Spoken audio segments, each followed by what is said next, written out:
गेली काही वर्ष सातत्याने आहे. देशाची संपत्ती मोदी आणि शहा हे अदानी आणि अंबानी यांच्याकरता लुटतायत. राहुल गांधींवरती टीका करता करता त्यांनी मोदी आणि अंबानी यांचा काळा व्यवहार जगापुढे स्वतःहून आहे. अरविंद केजरीवालला अडकवण्यासाठी त्यांना लाच भाजपला दिली. 1.5 तासाच्या आत राहुल गांधींनी एक व्हिडिओ प्रसारित केला. हे भाषण तेलंगणाला संपलं यांचं. त्याच्यापूर्वी ते एका देवळात जाऊन आले, कपाळाला भस्म लावला होता. पण चक्क खोटा व्यवहार, खोटं बोलणं याच्यामध्ये पारंगत असलेले या देशाचे पंतप्रधान बोलते झाले. नमस्कार, मी विश्वास सुटकी. मोदी आणि अदानी हा शब्द आपण राहुल गांधीच्या तोंडून गेली काही वर्ष सातत्याने ऐकतोय.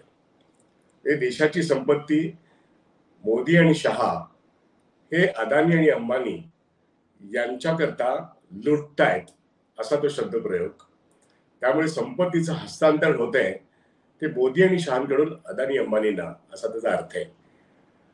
परंतु तेलंगणामध्ये एका ठिकाणी भाषण करताना आपण मोदींनी गेल्या 10 वर्षात कधीही अदानी आणि अंबानी हा शब्दोच्चार सुद्धा केला नाही. अर्थात अदानींच्या विमानातून त्यांनी जगाच्या बाहेर म्हणजे भारताच्या बाहेर पण प्रवास केलाय, भारतात पण प्रवास केलेला आहे आणि अदानीसाठीच ते काम करतायत, अंबानीसाठीच काम करतायत. अगदी ते मुख्यमंत्री असल्यापासून हे संपूर्ण दुनिया जाणते. अशा परिस्थितीत तेलंगणाच्या एका भाषणामध्ये त्यांनी एक बॉम्बशेलच टाकला. तो बॉम्बशेल म्हणजे की अदानी आणि अंबानी टेम्पो भरभरून कॅश ही राहुल गांधींकडे पोहोचवतायत आणि हा माल राहुल गांधी गोळा करतायत, अशा तऱ्हेचं त्यांचं भाषण होतं. त्यामुळे उद्या असं म्हटलं जातं, एक वाक्प्रचार आहे की भूताच्या तोंडी राम राम. तसं इथे मोदींच्या तोंडी अदानी आणि अंबानी हे शब्द येणं, खरं म्हणजे राहुल गांधींवरती टीका करता करता त्यांनी मोदी आणि अंबानी यांचा काळा व्यवहार हा जगापुढे स्वतःहून आणला. हे म्हणजे कसं झालं माहितीये का, की आपण क्रिकेटच्या मॅच साठी हा टॉप बॅट्समन या देशाचे पंतप्रधान मोदी गेले आणि त्यांनी स्वतःहूनच पिच खेळायला सुरुवात केली आणि त्या पिचचा सत्यानाश केला. असाच तो प्रकार झाला. त्यांनी भाषणामध्ये हे असं राहुल गांधींचा तिरस्कार करणं किंवा काँग्रेसचा तिरस्कार करताना त्यांना शहजादे म्हणणं, हे आता सगळ्यांना तोंडपाठ झालेलं आहे. पण टीका करण्याच्या ह्या नादामध्ये मोदी आणि अदानी यांनी कॅश भरभरून, टेम्पो भरभरून काँग्रेसच्या कार्यालयात किंवा राहुल गांधींकडे पाठवलं. हे जेव्हा वाक्य एका देशाचा पंतप्रधान म्हणतो, तेव्हा इलेक्शन कमिशनरच्या ज्या काही सूचना आणि जाहिराती आहेत त्यातलं पहिल्यांदा एक जाहिरात अशी असते की इलेक्शन कमिशनर म्हणतं की तुम्हाला कुठेही कॅशचे व्यवहार दिसले तर या फोन नंबरवरती संपर्क करा. आणि मग त्यांनी 1-2 फोन नंबर दिलेले असतात आणि प्रत्येक स्थानीय इलेक्शन कमिशनर ही दक्षता घेत असतो आणि लोकांना जागरूक करत असतो. पण या देशाचा पंतप्रधान कॅश भरभरून टेम्पो मोदी आणि अदानी राहुल गांधीकडे घेऊन जात आहेत. मग ह्यांनी या इलेक्शन कमिशनरला का नाही कळवलं? पहिला प्रश्न. दुसरा प्रश्न की संपूर्ण इलेक्ट्रल बॉन्ड मध्ये, म्हणजे त्या इलेक्ट्रल बॉन्ड मध्ये 2018ला अरुण जेटली जे त्यावेळेचे फायनान्स मिनिस्टर होते, अर्थात मोदींनी सांगितलं ही माझी कल्पना आहे, पण मी ते काळा पैसा खणून काढणं आणि सगळ्या राजकीय पक्षांना निवडणुकीमध्ये पैसा वापरायला मिळावा म्हणून मी इलेक्ट्रल बॉन्डची कल्पना मांडली आणि ती यशस्वीपणे पास झाली. वस्तुस्थिती अशी आहे, तेव्हाच्या पार्लमेंटमध्ये त्याला कडाडून विरोध झाला होता. माझ्यासारखा बँकर त्यावेळेस जाहीरपणे त्याचा विरोध करत होता. ही 2018ची गोष्ट आहे. नंतर त्याचं नोटिफिकेशन निघालं आणि नोटिफिकेशन मध्ये हे चक्क लिहिलं होतं की स्टेट बँक ऑफ इंडियाच्या प्लॅटफॉर्मवरून 10,000 म्हणजे 1,000 पासून 10,000 आणि 1 कोटी आणि मल्टिपल कोटीमध्ये हे बॉन्ड्स विकले जातील आणि फक्त स्टेट बँक ऑफ इंडियाच्या प्लॅटफॉर्म विकले जातील. मात्र जे लोक बॉन्ड विकत घेतील त्यांची नावं घेतली जाणार नाहीत, त्यांची नावं जाहीर होणार नाहीत. मग आपण हे बघितलं की सुप्रीम कोर्टाने सांगितलं या ठिकाणी ट्रान्सपरन्सी नाही, पारदर्शकता नाही. आणि हे सिद्ध झालं सुप्रीम कोर्टाच्या 15 फेब्रुवारीच्या निकालानंतर की हे इल्लीगल आहे आणि त्यातून 16,000 कोटीचा एकूण काळा पैसा जो बॉन्ड ज्यांनी विकत घेतले आणि भारतीय जनता पक्षाला तिथले 12,000 कोटीपेक्षा जास्त दिले. हे क्विड प्रो को म्हणजे चंदा लो धंदा लो, एकाच्या बदल्यात दुसरं अशा पद्धतीने सिद्ध झालंय. त्यामुळे इलेक्शन कमिशनरला त्याच्या वेबसाईटवरती कोणी किती पैसे दिले हे आलेले आहे आणि सुप्रीम कोर्टच्या वेबसाईट पण आले. त्याही ठिकाणी मोदींनी सुप्रीम कोर्टाचा निर्णय ही एक भ्रष्टाचारी किंवा क्विड प्रो को कृती आहे असं म्हटल्यानंतर सुद्धा, बॉन्ड इलिगल आहे असं म्हटल्यानंतर सुद्धा ते कसे लिगल आहेत हे सांगण्याचा किंवा ती कशी चांगली गोष्ट आहे असं सांगण्याचा एक अश्लाघ्य, खरं तर शरम वाटणारी अशी गोष्ट पंतप्रधानांनी केली. एकदा तेच बोलल्यानंतर त्यांच्या हाताखालचे लोक कोणी काही बोलतच नाहीत. कोणाची हिंमत आहे? कुठल्या कॅबिनेट मंत्र्याची हिंमत आहे? त्यामुळे इलेक्ट्रॉल बॉन्डचा प्रश्न त्यांनी अशा तऱ्हेने दाबून टाकला आणि माध्यमांनी सुद्धा तो दाबून टाकला. पण आपल्याला माहिती आहे की अरविंद केजरीवालला अडकवण्यासाठी त्यांना लाच भाजपला दिली. जवळजवळ 60 कोटी बॉन्ड ज्यांनी दिले तेच पोलिसांचे किंवा ईडीचे हे साक्षीदार आहेत. त्याला म्हणतो आपण माफीचे साक्षीदार आहेत. ते शरदचंद्र रेड्डी यांचा त्यांनी वापर केला अरविंद केजरीवालला अटक करण्याकरता.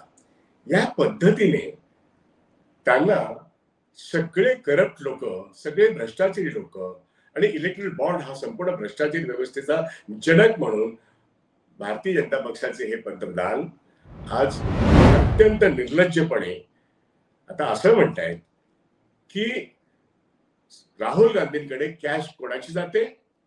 तर अदानी अंबानीची. असं जर असेल तर 1.5 तासाच्या आत राहुल गांधींनी एक व्हिडिओ प्रसारित केला. ते भाषण तेलंगणाला संपलं यांचं, त्याच्याविरुद्ध एका देवळात जाऊन आले, कपाळाला भस्म लावला होता. पण चक्क खोटा व्यवहार, खोटं बोलणं याच्यामध्ये पारंगत असलेले या देशाचे पंतप्रधान बोलते झाले की शहजादे के पास टेम्पो माल भर के जाता है, काला धन. पण धन कोणाचं? अदानीचं. धन कोणाचं? अंबानीचं. मग प्रश्न येतो, हे टेम्पो घेऊन गेले कोण? टेम्पोचा चालक, टेम्पोचा मालक. त्यामुळे ह्याची चौकशी व्हायलाच पाहिजे. आणि राहुल गांधींनी नेमकं हेच सांगितलं, अरे बरं झालं तुम्ही हे सगळं केलं, पण तुम्ही ताबडतोब ईडी आणि सीबीआयला का नाही पाठवत? यासाठी माझ्याकडे आलेले टेम्पो याची चौकशी करण्याकरता खरं कळेल ना जनतेला.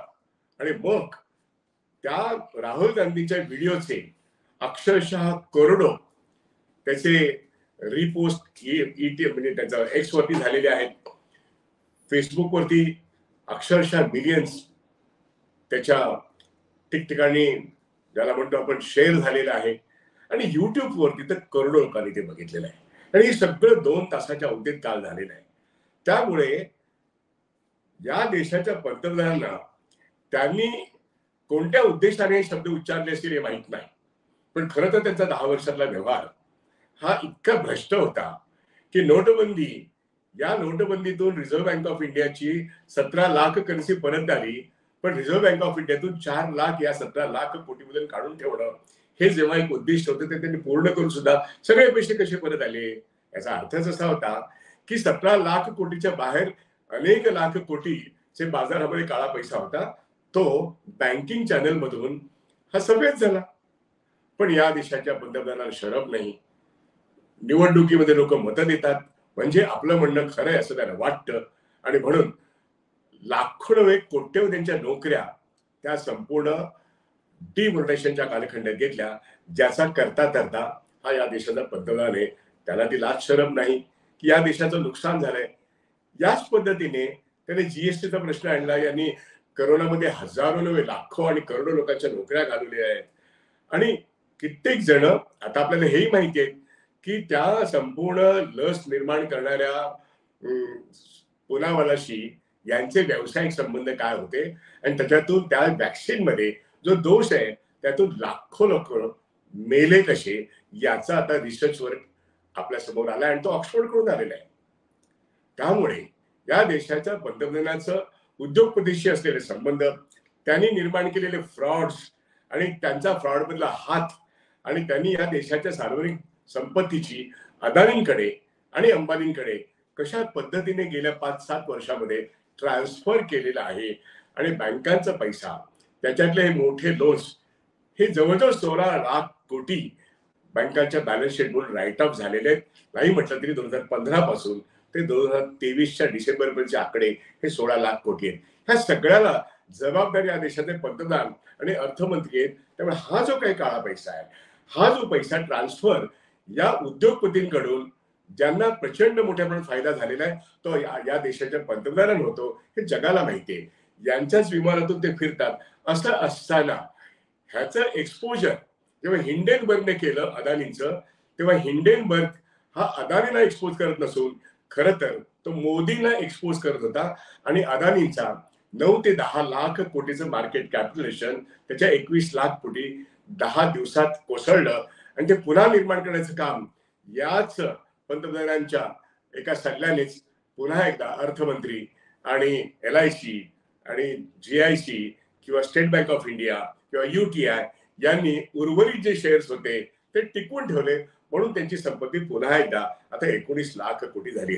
पण तरी सुद्धा सेबीने हिंडेनबर्गच्या प्रश्नावरती अदानीला नोटीस दिलेली आहे.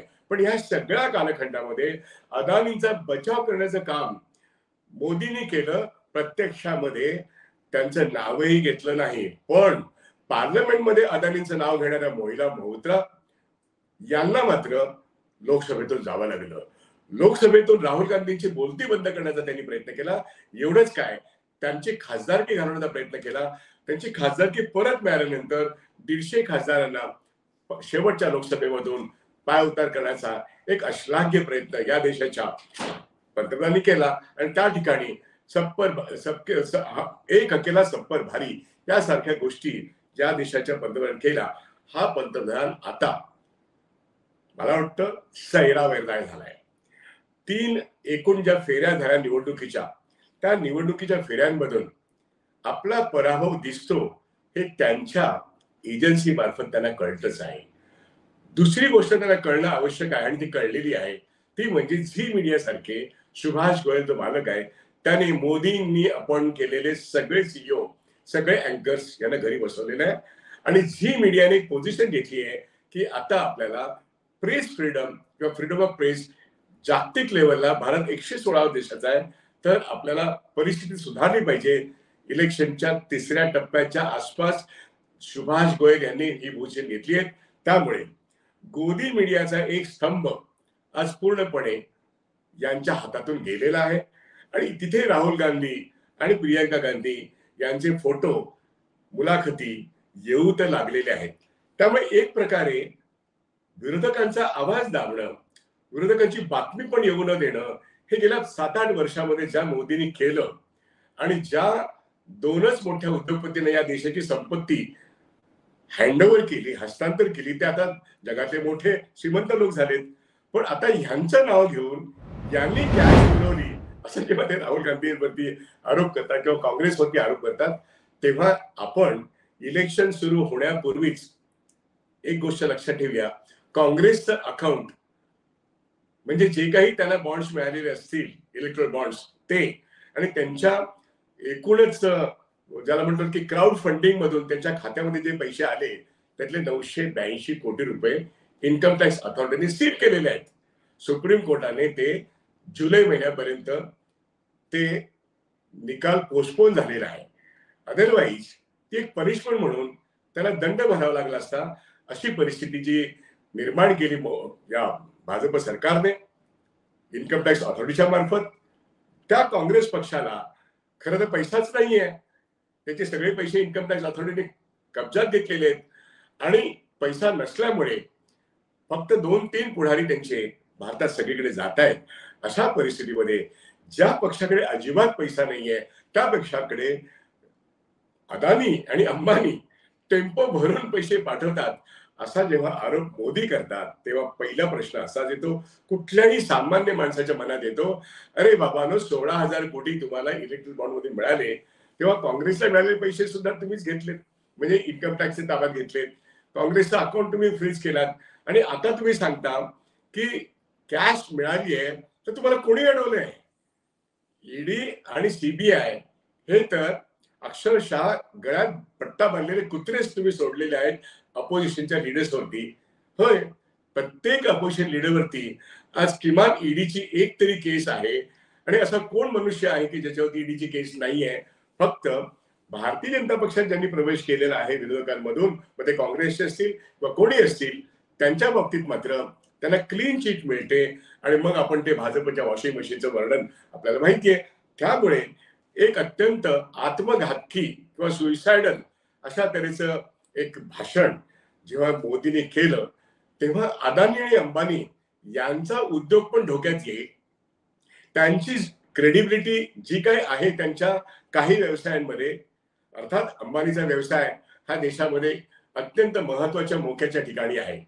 अदानींचा व्यवसाय काही फार छोटा नाहीये, पण त्यांना आता काळा पैसा त्यांच्याकडचा आहे हे जाहीर विधान जर पंतप्रधान करत असतील, तर पहिल्यांदा ईडीने मोदी आणि अदानी ह्यांचा संबंध हिंडेनबर्गमध्ये कळला, पण अदानी आणि अंबानी यांनी जर काळे पैसे पुरवले असतील आणि ते सुद्धा टेम्पोने, तर मात्र ईडीला ताबडतोब अदानी आणि अंबानी यांच्या संपूर्ण साम्राज्यावरती एक अटॅचमेंटच करणं आवश्यक आहे. ही हिंमत मोदी दाखवतील का?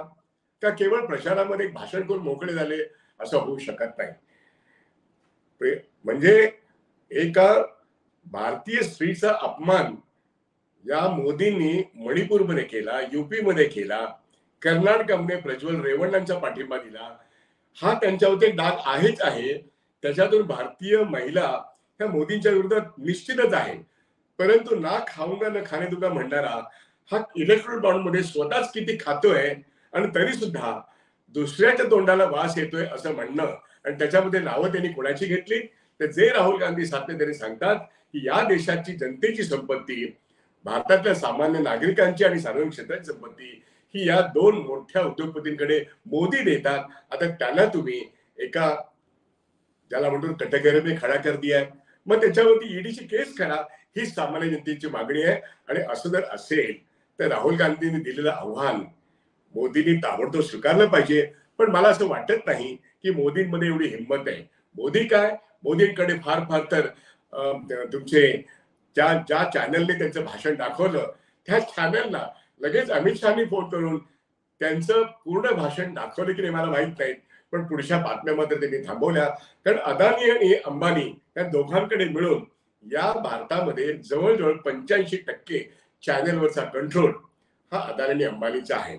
अदानी आणि अंबानींची बदनामी ही त्यांच्या चॅनलवरती या देशाचा पंतप्रधान करतोय यासारखी घटना काल घडली, आणि त्यांना आव्हान या देशाच्या विरोधी पक्षाच्या इंडिया अलायन्सचे एक नेते, अर्थात सर्वांनीच आव्हान दिलंय, सर्वच विरोधी पक्षांनी त्याला आव्हान दिलंय.